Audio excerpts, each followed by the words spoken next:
நண்பர்களுக்கு வணக்கம். இன்றைய தினம் ரொம்ப வருத்தமான நாளாக துவங்கி இருக்கிறதுன்னு சொல்லலாம்.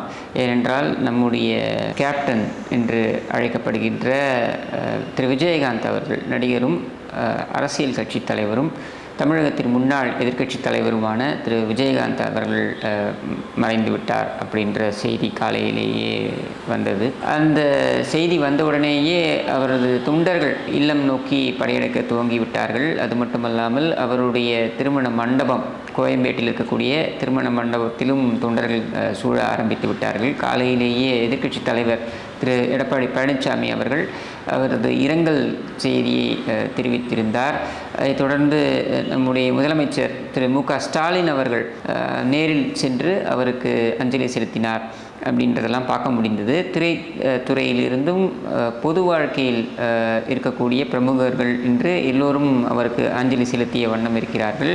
கிட்டத்தட்ட 157 படங்கள் நடித்துள்ள திரு விஜயகாந்த் அவர்கள் மிகப்பெரிய சாதனைகள் எல்லாம் திரைத்துறையில் நிகழ்த்தியிருக்கிறார். அது மட்டுமல்லாமல் நடிகர் சங்கத்தில் தலைமை பொறுப்பில் இருந்த பொழுதும் அவர் அந்த நடிகர் சங்கத்தின் மேன்மைக்காகவும் அதன் கடன் அதை அடைப்பதற்காகவும் நிறைய நிகழ்ச்சிகளை, கலை நிகழ்ச்சிகளை பல்வேறு நாடுகளில் நடத்தியிருக்கிறார். அதை அவருடைய திரை சொந்தங்களை எல்லாம் வைத்து நடத்தி அந்த கடனை அடைப்பதற்கு உறுதியுடன் செயல்பட்டார் அப்படின்றது நம்மால் பார்க்க முடிகிறது. அவருடைய அரசியல் பயணம் அப்படின்றத பார்த்தோம்னாக்க 2006 தேர்தலில் அவருடைய கட்சி தேசிய முற்போக்கு திராவிடர் கழகம் என்பது தனித்து போட்டியிட்டது.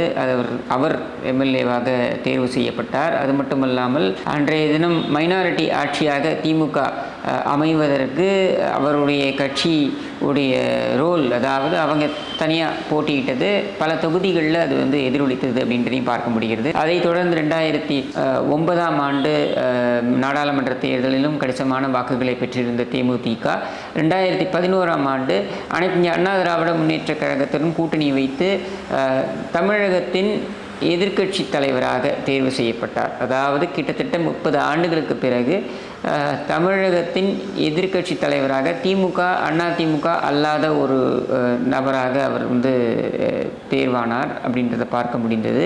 அது மட்டுமல்லாமல் தேமுதிக என்கிற அந்த கட்சியை, அவருடைய ரசிகர் மன்றம் அதை மட்டும் வைத்து சார்ந்து இயங்காமல் அது பொதுமக்கள் பரவலாக, அதாவது இந்த 2 திராவிட கட்சிகள் என்று சொல்லப்படுகின்ற திமுக, அதிமுகவை எதிர்த்து ஒரு நிலைப்பாட்டை கொண்டிருக்கும் மக்களிடம் சென்று சேரும்படியாக ஒரு ஒரு அரசியல் நரேட்டிவை அவர் கொண்டு போனார் அப்படின்றதையும் பார்க்க முடிகிறது. அவருடைய கட்சியின் ஆதரவுடன் 2014ஆம் ஆண்டு பார்த்தோம்னா தேமுதிக, பாமக உட்பட பாரதிய ஜனதாவுடன் ஒரு கூட்டணி அமைத்து பிரதமர் மோடி அவர்களுக்கு ஆதரவாக வாக்கு சேகரித்தார் அப்படின்றதையும் நம்மால் பார்க்க முடிந்தது. அண்ட் 2016ஆம் ஆண்டு எல்லோரும் அவர் திமுக அல்லது அதிமுக, அஃப்கோர்ஸ் அதிமுகவுக்கும் அவருக்கும் அப்பொழுது பிரிவு ஏற்பட்டு விட்டது, எதிர்ப்பு நிலையில் இருந்தார்கள். அது மட்டுமல்லாமல் தேமுதிகவின் எம்எல்ஏக்கள் சிலர் பிரிந்து சென்று தனித்து அவர்கள் அதிமுகவுக்கு ஆதரவு நிலைப்பாட்டாக, அப்பொழுது அரசாங்கத்திற்கு ஆதரவு நிலைப்பாட்டாக செயல்பட்டு கொண்டிருந்தார்கள் என்ற சூழலில் அவர் 2016ஆம் ஆண்டு சட்டமன்ற தேர்தலில் திமுகவுடன் செல்வார் என்று பரவலாக பேசப்பட்டது. அது மட்டும் இல்லாமல் திமுகவுடைய தலைவர் கருணாநிதி அவர்கள் அதற்கு தனிப்பட்ட முறையில் முயற்சிகள் எல்லாம் மேற்கொண்டிருந்தார். ஆனாலும் அவர் மக்கள் நல கூட்டணி அப்படின்ற ஒரு கூட்டணியை முன்னெடுத்து 3வது அணியாக எதிர்கொண்டார் அப்படின்றத நம்மால் பார்க்க முடிந்தது. இன்னும் சொல்ல வேண்டுமென்றால் அந்த காலகட்டத்தில் பழம் நழுவி பாலில் விழுந்து விடும் அப்படின்ட்டு திரு கருணாநிதி அவர்களே ஒரு ஸ்டேட்மெண்ட் விடுவதற்கு காரணமாக இருந்தது. அப்பொழுது நடந்த பேச்சுவார்த்தைகள்லாம் உச்சகட்ட பேச்சுவார்த்தைகள் நடந்து கொண்டிருந்தது. திரு ஆதித்தனார் அவர்களுடைய குடும்பத்தில் மரணம் ஏற்பட்டிருந்த பொழுது அந்த வீட்டிற்கு இரங்கல் தெரிவிப்பதற்காக சென்றிருந்த விஜயகாந்திற்காக அந்த வீட்டு வாயிலேயே காரில் காத்து கொண்டிருந்தார் அப்பொழுதைய தலைவர் திமுக தலைவர் திரு கருணாநிதி அப்படின்ற செய்தியெல்லாம் கூட நம்ம பார்த்திருந்தோம். ஆனால் மக்கள் நல கூட்டணி என்று அமைந்துவிட்ட காரணத்தினால் இந்த 3வது அணி என்பதில் முதலமைச்சர் வேட்பாளராக அவர் முன்னிறுத்தப்பட்டார் அப்படின்றது நம்மால் பார்க்க முடிந்தது. எனினும் 2016ஆம் ஆண்டு அவரால் ஒரு பெரிய ஒரு அளவில் வெற்றி பெற முடியவில்லை.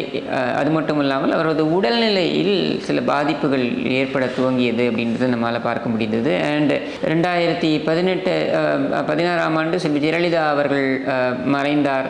அந்த காலகட்டத்திலும் பார்த்தோம்னாக்கா இதே டிசம்பர் மாதம் தான் அவரும் மறைந்தார். அந்த காலகட்டத்தில் பார்த்தோம்னாக்க அவர் நேரில் வந்து அஞ்சலி செலுத்தி இருந்தாலும் கூட அவரோட உடல்நிலை வந்து மோசமாகத்தான் இருந்தது என்பது தெரிந்து கொள்ள முடிந்தது, நம்மால் பார்த்தே தெரிந்து கொள்ள முடிந்தது. அண்ட் 2018ஆம் ஆண்டு திமுக தலைவர் திரு கருணாநிதி அவர்கள் மறைந்த பொழுது அவர் அமெரிக்காவில் இருந்தார். ஆனால் அவர் உடல் அடக்கம் செய்யப்பட்டு ஒரு சில நாட்களில் எல்லாம் அவர் அமெரிக்காவிலிருந்து திரும்பி அங்கு அவர் சமாதியில் நேரில் சென்று அஞ்சலி செலுத்தினார். அது மட்டும் இல்லாமல் அமெரிக்காவில் இருந்தே அவருக்கு மரியாதை செலுத்தினார் என்பதையும் பார்க்க முடிந்தது.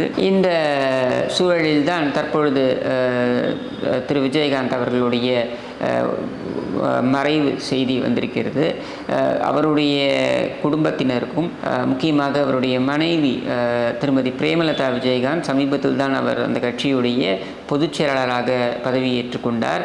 அவருக்கும் ஆழ்ந்த இரங்கலை தெரிவித்துக் கொள்வதோடு அவருடைய ஆன்மா சாந்தி அடைவதற்கு நாம் இறைவனை பிரார்த்திப்போம். அது மட்டுமல்லாமல் அவருடைய கட்சிக்கும் குடும்பத்தினருக்கும் இந்த கடினமான நேரத்தில் முழு மன வலிமையை இறைவன் கொடுக்க வேண்டும் என்று பிரார்த்தித்து விடைபெறுகிறேன். நன்றி, வணக்கம்.